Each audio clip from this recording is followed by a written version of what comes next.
മാന്യ പ്രേക്ഷകർക്ക് നമസ്കാരം. എല്ലാ പ്രിയപ്പെട്ട പ്രേക്ഷകർക്കും അവരുടെ കുടുംബാംഗങ്ങൾക്കും എൻ്റെ ഹൃദയത്തിൽ നിന്ന് എൻ്റെയും എൻ്റെ കുടുംബത്തിൻ്റെയും എല്ലാവിധ ക്രിസ്മസ് ആശംസകളും നേരുന്നു.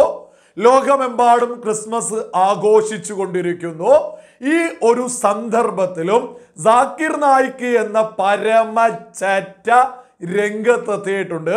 ഈ ഒരു സുന്ദരമായ ദിവസം തന്നെ ഇത്തരത്തിലുള്ളൊക്കെ ഭാഷ പ്രയോഗിക്കുന്നതിൽ വളരെ വലിയ ബുദ്ധിമുട്ടുണ്ട്. എന്നിരുന്നാലും ഇതുപോലെയുള്ള ചെറ്റകളെ പിന്നെ മറ്റെന്താണ് നമ്മൾ വിശേഷിപ്പിക്കുക? ഈ സാക്കിർ നായിക്ക് എന്ന പരമചറ്റ രംഗത്തെത്തിയിട്ട് വിളിച്ചു പറഞ്ഞിട്ടുള്ളത്, സോഷ്യൽ മീഡിയയിലൂടെ പ്രചരണം നടത്തിയിട്ടുള്ളത്, അമുസ്ലിങ്ങൾ നടത്തുന്ന ഒരു ആഘോഷങ്ങളിലും പങ്കെടുക്കരുത് എന്ന്. ഈ പോസ്റ്റ് എപ്പോഴാ ഈ സാക്കിർ നായിക്ക് പോസ്റ്റ് ചെയ്തിട്ടുള്ളത്? തൻ്റെ എല്ലാ സോഷ്യൽ മീഡിയയിലും ഈ സാക്കിർ നായിക്ക് ഈ ഒരു പോസ്റ്റ് ചെയ്തിട്ടുണ്ട്.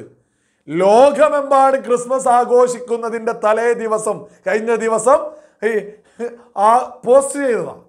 ലോകത്തെ ആ പരമാവധി ഈ ചേച്ചനെ കൊണ്ടൊക്കെ ചെയ്യാൻ പറ്റുന്ന പരമാവധി ഭിന്നിപ്പുണ്ടാക്കുക എന്നുള്ളത്, അത് വൃത്തിക്ക് ഇങ്ങനെ രംഗത്തെത്തി ചെയ്തുകൊണ്ടിരിക്കുന്നുണ്ട്.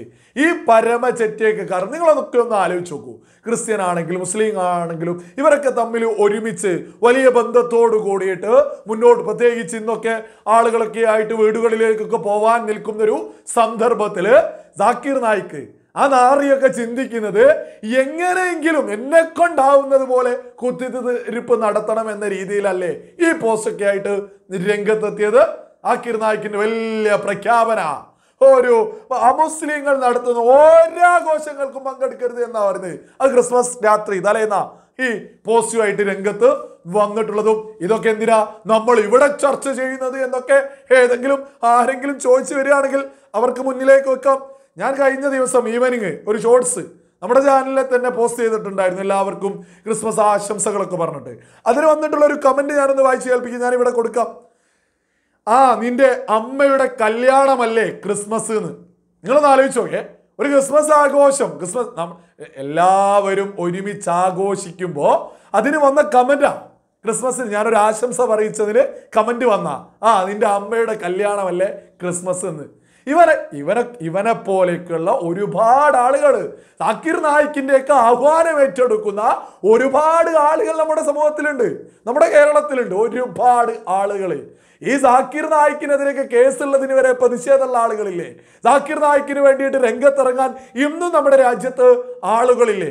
ഈ സാക്കിർ നായിക്കിനെ കുറിച്ച് പറഞ്ഞാൽ ചൊറച്ചിൽ വരുന്ന കുറേ മൊണ്ണകൾ നമ്മുടെ കേരളത്തിലുണ്ട്, നമുക്കിടയിൽ ജീവിക്കുന്നുണ്ട്. നമ്മളൊക്കെ മനസ്സിലാക്കണം. ഈ വഖഫ് ബോർഡ് വിഷയം വന്ന സമയത്ത് ഈ സാക്കിർ നായിക്ക് മറ്റു രാജ്യത്താ, നമ്മുടെ രാജ്യത്ത് തന്നെ ഓടിയിട്ടുണ്ട്.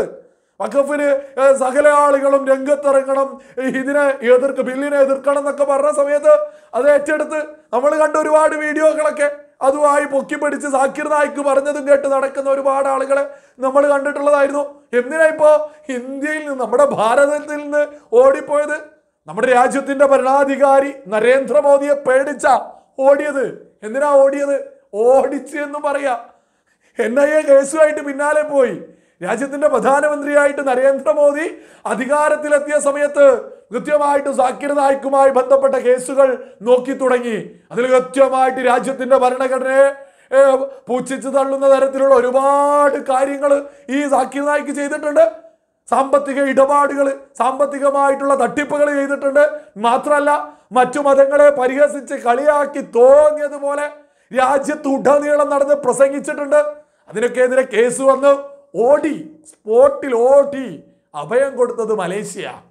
നരേന്ദ്രമോദിയെ പേടിച്ച് ഭാരതത്തിൽ നിന്ന് ഓടിയിട്ട് അഭയം കിട്ടിയത് മലേഷ്യയിൽ എന്നിട്ട് എന്താ അവസ്ഥ? മലേഷ്യയിലെ മന്ത്രിമാർ തന്നെ അവിടെ നൂറ്റാണ്ടുകളായിട്ട് അവിടെയുള്ള ചൈനീസ് വംശജരോടൊക്കെ പറയാം, ഇത് നിങ്ങളുടെ സ്ഥലം ഒന്നല്ല, ഇവിടുന്ന് എല്ലാവരും ഓടിപ്പോണമെന്ന്. ഇവന് തന്നെ അഭയം കിട്ടിയിട്ടാണ് ഈ സാക്കിർ നായിക്ക് മലേഷ്യയിലെത്തി. ഈ സാക്കിർ നായിക്ക് എത്തിയിട്ട് പറയണം അവിടെ നൂറ്റാണ്ടുകളായിട്ടുള്ള ചൈനീസ് വംശജരോട് നിങ്ങൾ ഇവിടെത്തുകാരല്ല, നിങ്ങൾ ഓടണമെന്ന്. ഇങ്ങനെ ശല്യം കാരണം ഈ മലേഷ്യയിലെ പ്രധാനപ്പെട്ട മന്ത്രിമാർ തന്നെ പറഞ്ഞിരുന്നു ഈ സാക്കിർ നായിക്കിനെ ഇവിടുന്ന് ഓടിക്കണം എന്നുള്ളത്. അതൊക്കെ അന്താരാഷ്ട്ര തലത്തിൽ വലിയ ന്യൂസ് ആയിട്ടുള്ളതാ. ഇത് മാത്രമാണോ? പാകിസ്ഥാൻ നമ്മുടെ ഈ സാക്കിർ നായിക്കിനൊക്കെ വളം വെച്ച് കൊടുത്തത് കോൺഗ്രസ് ആണ് എന്ന് വളരെ വ്യക്തമാക്കുന്ന ഒരു സംഭവം ലേറ്റസ്റ്റ് ആയിട്ട് നടന്നിട്ടില്ലേ? ഈ സാക്കിർ നായിക്ക് പാകിസ്ഥാനിലേക്ക്, ഏത് രാജ്യം, പാകിസ്ഥാനിലേക്ക് പോയിരുന്നു. ആ സമയത്ത് തൻ്റെ ഒപ്പമുള്ള ലഗേജ് ഈ ഒരു ലിമിറ്റിലും അധികം ഉണ്ടായിട്ട് ഈ പാകിസ്ഥാനിലെ അധികാരികൾ, ഉദ്യോഗസ്ഥന്മാർ പറഞ്ഞു ഇത് അധികമാണ്, ഇത് ശരിയല്ല, ഇതിന് ഫൈൻ അടിക്കണം, നിങ്ങളായതുകൊണ്ട് കുറച്ച് കുറയ്ക്കാമെന്ന രീതിയിൽ പോലും പറഞ്ഞെന്താ അറിയോ? ഞാൻ ഇന്ത്യയിലുള്ള സമയത്ത് ഞാൻ 100 കണക്കിന് കിലോ ഇതുപോലെ ലഗേജുമായിട്ട് ഇന്ത്യയിൽ യാത്ര ചെയ്തിട്ട് എനിക്കൊരു പ്രശ്നമില്ലായിരുന്നു എന്ന്. ഏത് കാലത്താ ഈ സാക്കിർ നായിക്ക് യാത്ര ചെയ്തിട്ടുണ്ടായിരുന്നത്? ഇവിടെ UPA ഭരിക്കുന്ന കാലത്തല്ലേ ഇവിടെ തല്ലങ്ങും വേലങ്ങും ഈ സാക്കിർ നായിക്ക് ഓടിയത്? അന്ന് 100 കണക്കിന് കിലോ കൊണ്ടുപോകുന്നതിന് ആരും ചോദ്യം ചെയ്യില്ലായിരുന്നു എന്നാ പറഞ്ഞത്. അപ്പൊ ഈ എയർപോർട്ട് വഴിയൊക്കെ എന്തൊക്കെ കടത്തിയിട്ടുണ്ടാവും? ഈ സാക്കിർ നായിക്കിനൊക്കെ വാളം വെച്ചു കൊടുത്ത കോൺഗ്രസ് അല്ലേ? എവിടെ നിന്നാണ് ഈ ലഗേജ് പറ്റില്ല എന്ന് പറയുന്നത്? സാക്ഷാൽ പാകിസ്ഥാനിൽ നിന്നാ സാക്കിർ നായിക്കിനോട് പറയുന്നത്, നിങ്ങൾ ഈ ലഗേജ് കണക്കിലധികമുണ്ട്, നിങ്ങൾ ഇത് ശരിയല്ല, ഇത് കൊണ്ടുപോകാൻ പറ്റില്ല, അല്ലെങ്കിൽ ഇതിന് ഫൈൻ അടിക്കണം എന്ന് പറയുമ്പോൾ പറഞ്ഞതാ.